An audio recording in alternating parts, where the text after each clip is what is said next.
In this session, we are going to discuss a very important topic of thermodynamics, relation between Cp and Cv. So, before looking at the relation between Cp and Cv, let us understand what is heat capacity.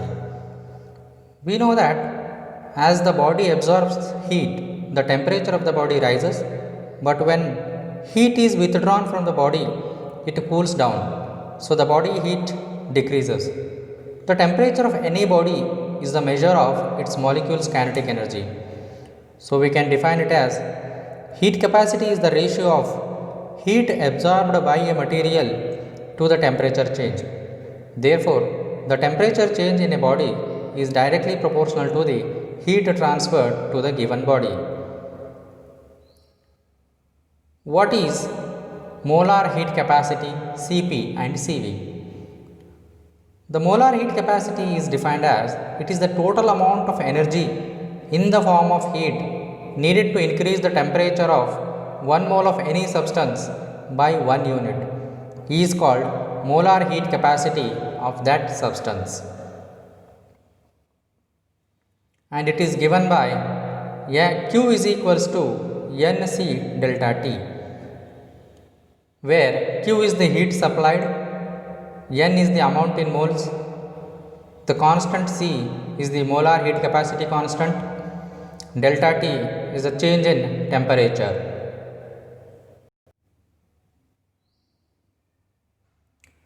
Cp. In a system, Cp is the amount of heat energy released or absorbed by a unit mass of the substance with the change in temperature at a constant pressure. In other words, under a constant pressure, it is the heat energy transfer between a system and its surrounding. So, Cp represents the molar heat capacity C when pressure is constant. The change in temperature will always cause a change in enthalpy of the system.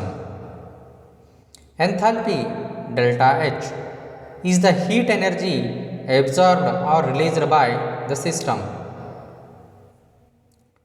Enthalpy change occurs during the change of phase or state of a substance.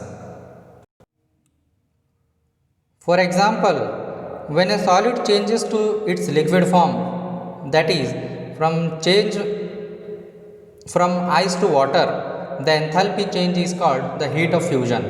When a liquid changes to its gaseous form, that is from water to water vapor, the enthalpy change is called the heat of vaporization. The system absorbs or releases heat without the change in pressure in that substance, then its specific heat at constant pressure Cp can be written as Cp is equals to dH upon dt at constant P. We call this equation number 1, where Cp represents the specific heat at constant pressure, dH is the change in enthalpy, dt is the change in temperature. Next, Cv. During a small change in the temperature of a substance, Cv is the amount of heat energy absorbed or released per unit mass of a substance where volume does not change. In other words, Cv is the heat energy transfer between a system and its surrounding without any change in the volume of that system. Cv represents the molar heat capacity C when volume is constant. Under a constant volume, the volume of a substance does not change. So, the change in volume is 0. As the term is related to the internal energy of the system, which is total of both potential energy and kinetic energy of that system, the system absorbs or releases heat without change in volume of that substance. Then its specific heat at constant volume Cv can be represented as Cv is equals to du upon dt at a constant V. Call this equation number 2, where Cv represents the specific heat at a constant volume, du is the small change in internal energy of the system, dt is the change in temperature of the system.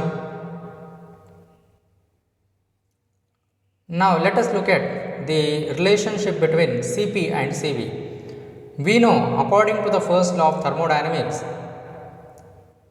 delta Q is equals to delta U plus delta W, where delta Q is the amount of heat that is given to the system, delta U is the change in internal energy of the system, delta W is the work done by the system. We can write delta Q is equal to delta U plus P delta V, because we know that delta W, that is the work done, is equals to P delta V, that is the product of pressure into volume. And we also know delta Q is equals to NCP delta T, and delta U is equals to NCV delta T. So we can write it as, instead of delta Q, we can write NCP delta T is equals to, instead of delta U, we can write NCV delta T. So that gives you NCP delta T equals to NCV delta T plus P delta V. Call this equation number 3. Now we know that PV is equal to nRT, ideal gas equation.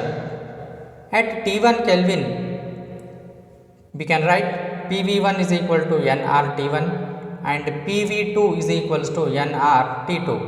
So subtracting A from B, we will get PV2 minus PV1 is equals to nRT2 minus nRT1. Take P common, that remains V2 minus V1 inside the bracket, that equals to nR common, T2 minus T1 remains in the bracket. And we know that V2 minus V1 is equals to delta V and T2 minus T1 is equals to delta T. Therefore, we can write P delta V is equal to nR delta T. Putting the value of P delta V in the equation number 3. Equation 3 is NCP delta T is equals to NCV delta T plus P delta V. Now, in the place of P delta V, we have to substitute nR delta T, and that becomes NCP delta T is equals to NCV delta T plus nR delta T. We can write NCP delta T is equals to N delta T, take common, what remains inside the bracket is Cv plus R. Now in the both LHS and RHS, N delta T get cancels, what remains in the left hand side is Cp equals to Cv plus R, or we can write it as Cp minus Cv is equals to R, where R has been called universal gas constant.